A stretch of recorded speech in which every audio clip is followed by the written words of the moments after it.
Ya pemirsa, Kota Jakarta merayakan usianya yang ke-495.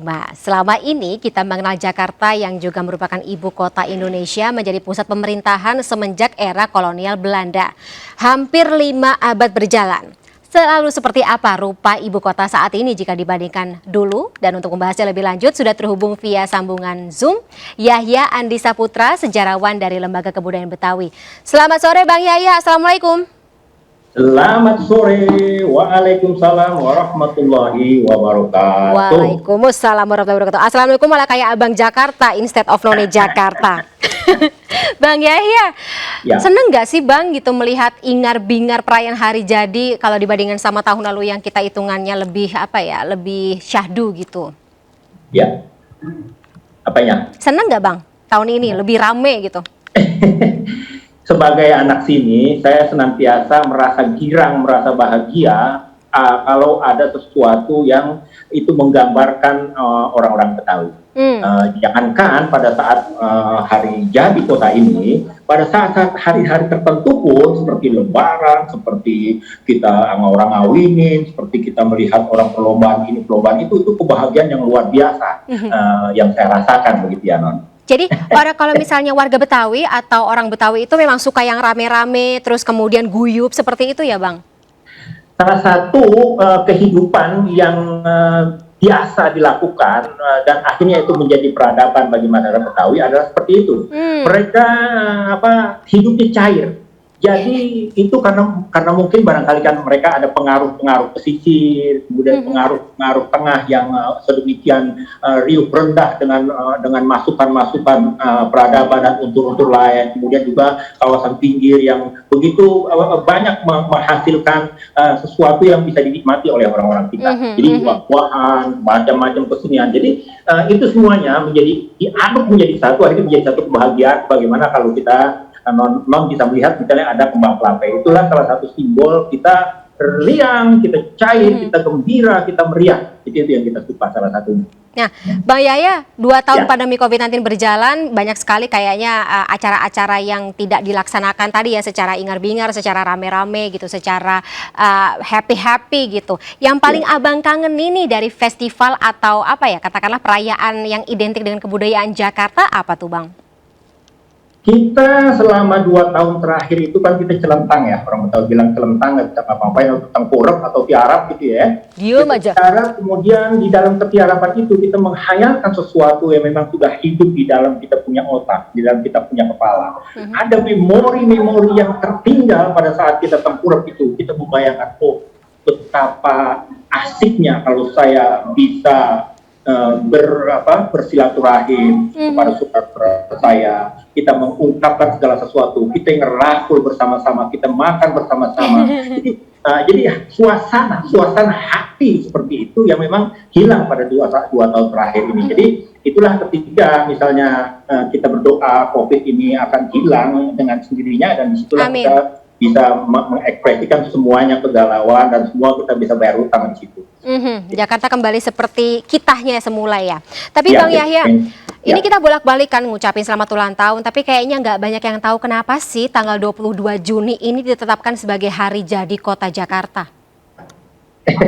Dalam buku-buku yang kita baca ya, sejak SD kita sudah disodorkan buku-buku tentang sejarah. Jadi sejarah Kota Jakarta itu memang dimulai ketika ada rapat-rapat penting di DPRD saat itu, tahun 50-an, yang membicarakan kota ini harus mempunyai identitas, harus mempunyai waktu dan tanggal lahirnya. Maka orang-orang pandai saat itu melakukan dialog, melakukan tukar pikiran, menggali macam-macam sumber sejarah. Maka ditemukanlah bahwa ketika Fathahillah melakukan perebutan kekuasaan di kawasan Bandar Sunda Kelapa, itu konon dikatakan sebagai tanggal, diterjemahkan, diasumsikan sebagai tanggal 22 Juni tahun 1527. Jadi begitulah kira-kira usaha yang dilakukan oleh Fathahillah dengan pasukannya untuk menghalau menghalau kekuatan asing, terutama kekuatan Portugis terjadi pada saat itu, dan itulah yang diterjemahkan oleh para ahli sejarah tahun 50-an, hari jadi dan hari identitas kota ini ditentukan pada saat itu. Dimulainya nama Jakarta dan Jayakarta sih waktu itu ya, Batavia ya, Iya, betul, Bang betul, Yahya. betul. Ya. Terus kemudian kita tahu jadinya nama 22 ini jadi semacam sakral. Terus kemarin juga sempat diresmikan ya 22 nama seniman Betawi sebagai nama jalan. Bang Yahya ngelihatnya seperti apa? Apakah ini salah satu bentuk apresiasi dari pemerintah daerah untuk para seniman, kemudian juga sosok legendaris dari Betawi? Pemerintah dan kita semua harus mempunyai ungkapan apresiasi, terima kasih kepada orang-orang yang sudah berjibaku di masa lalu itu untuk memberikan identitas dan memberikan identitas kepada kota ini.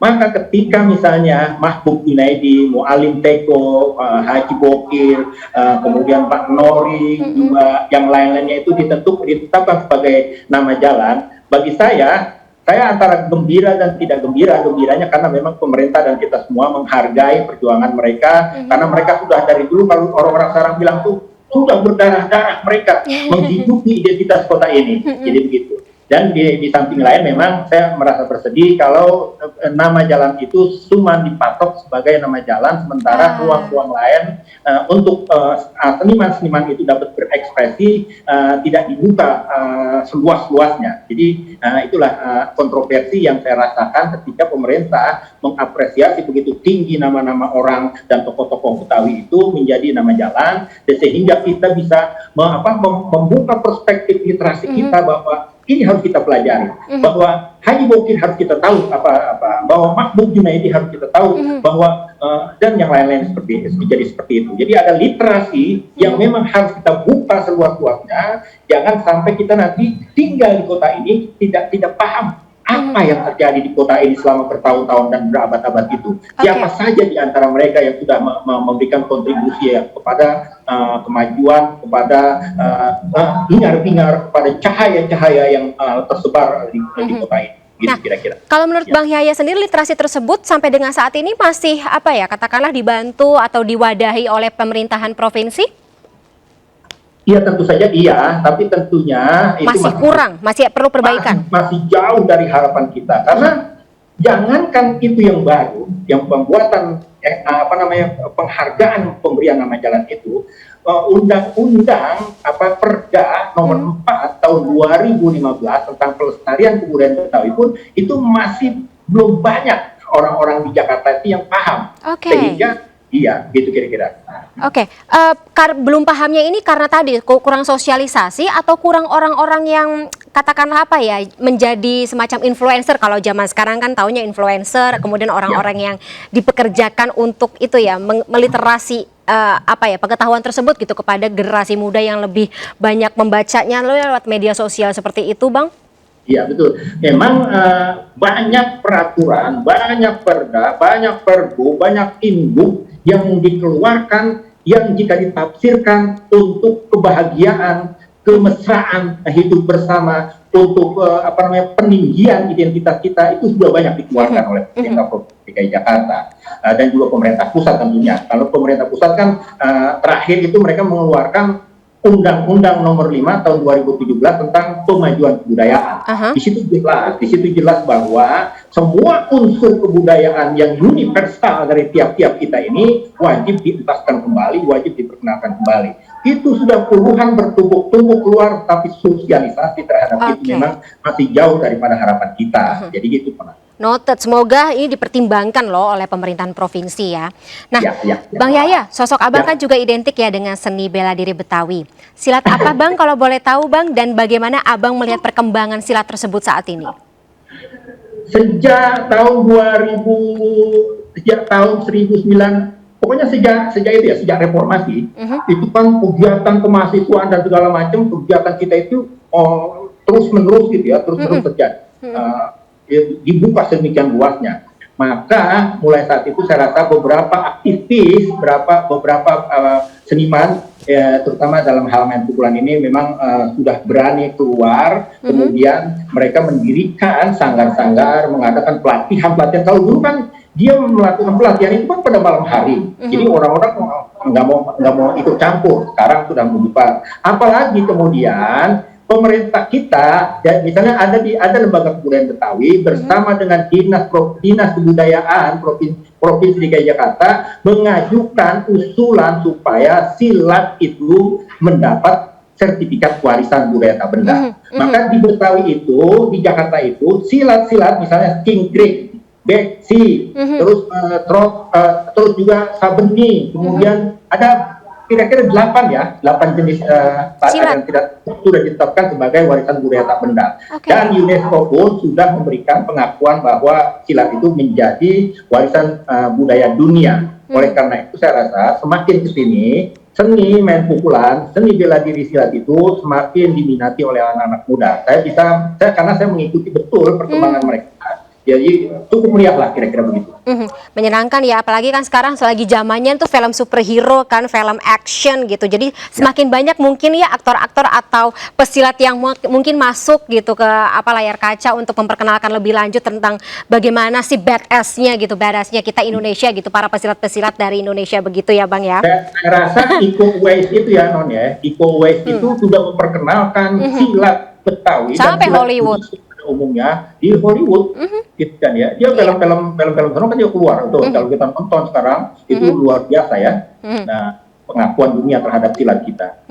Nah, kita geser ke topik selanjutnya Bang, yang juga tidak lepas dari Jakarta, itu polusi. Dan beberapa hari terakhir ini tingkat polusi Jakarta katanya meningkat lagi, dan kemudian juga bisa dibilang ini masuk 3 besar dunia.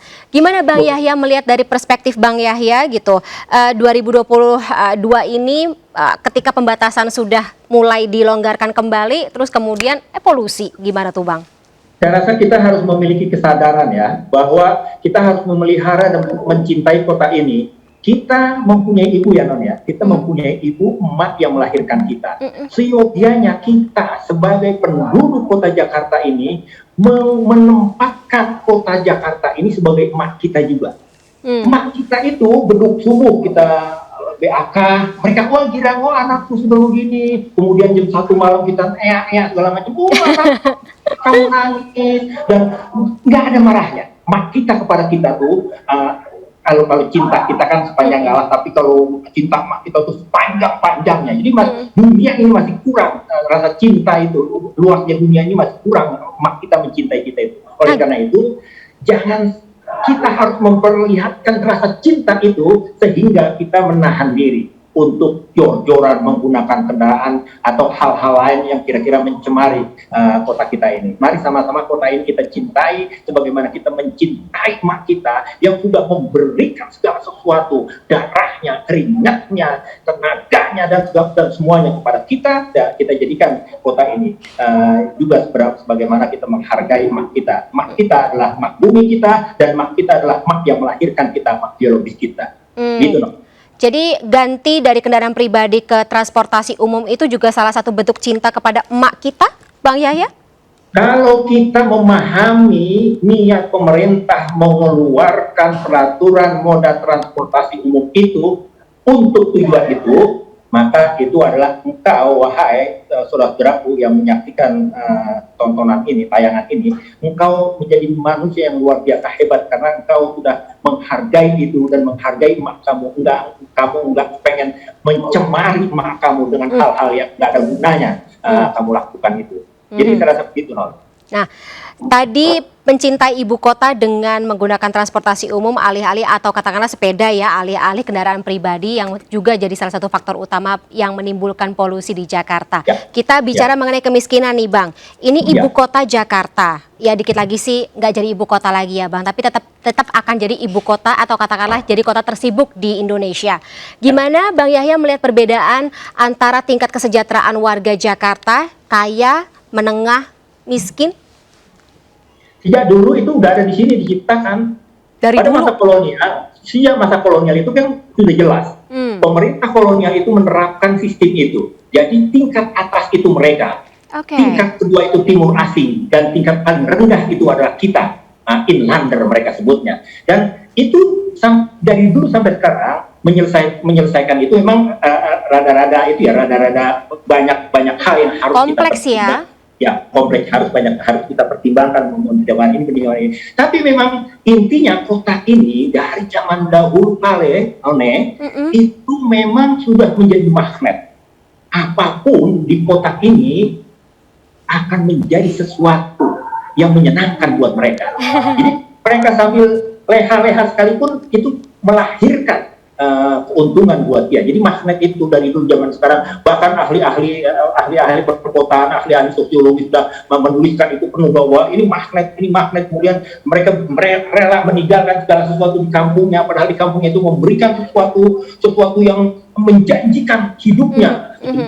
Tapi kita ini magnet kunang-kunang itu, api yang menyala-nyala itu, kemudian daya hidup, popularitas dan segala macamnya itu sesuatu. Nah, memang saya melihat misalnya apa yang kita lihat, misalnya banyak saudara-saudara kita memanfaatkan kelas menengah bawah itu banyak memanfaatkan segala sesuatu supaya mereka bisa dapat bertahan hidup. Tapi itu saya rasa itu kalau ada niat yang kuat dari kita semua untuk mengurangi itu, saya rasa nggak susah, ya, karena anggaran untuk menghentikan itu sudah ada, saya rasa.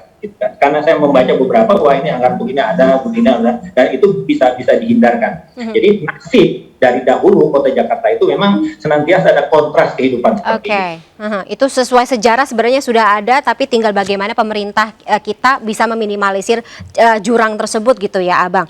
Ya. Walaupun tadi kalau katanya Bang Yaya bilang Jakarta akan selalu menjadi magnet, apapun itu. Walaupun nanti tidak jadi ibu kota lagi gitu ke depannya, Bang. Betul, saya masih tetap berkeyakinan seperti itu. Air kemasan bungkusnya yang dibuang itu kan nilainya emas bagi orang-orang tertentu, dan sudah kita lihat buktinya seperti apa. Banyak kawan-kawan kita pengkolan yang kira-kira itu menghasilkan segala sesuatu ini nggak ada jarak emas. Jadi kalau kita sibuk mencari emas, mencari minyak di mana-mana dengan cara menggali, di Jakarta itu ada di permukaan semua. Mari saudara-saudara, kita bisa menyaksikan keadaan seperti itu. Bisa orang-orang sambil leha, pokoknya kira-kira seperti itulah. Masih akan jadi pusat Indonesia begitu ya, Bang ya? Ya, itu kegiatan kita masih tetap nggak bisa. Kita Indonesia ini kalau kata penulis dari Australia, Lancaster itu, Tuhan menciptakan Indonesia di Jakarta. Indonesia ada di sini, jadi dia menciptakan Indonesia di Jakarta. Gitu kira-kira. Akan selalu jadi wadah percampuran seluruh warga atau seluruh masyarakat yang ada di 34 provinsi di Indonesia seperti itu ya, Bang Yahya ya. Tapi ya tetap akan kita harapkan supaya macetnya ini berkurang, polusi berkurang, jadi ya walaupun penuh orang-orang berkumpul di Jakarta tapi nyaman begitu ya, Bang Yahya ke depannya ya. Ya. Baik, Bang Yahya, ini pembicaranya seru banget, tapi karena durasinya sangat sempit, kita harus sudahi dulu dialog kita pada sore hari ini. Sehat selalu ya, Bang Yahya ya. Kita akan diskusi lagi di ulang tahun Jakarta tahun depan. Terima kasih. Sampai jumpa, Bang Yahya. Wassalamualaikum warahmatullahi wabarakatuh. Waalaikumsalam warahmatullahi wabarakatuh.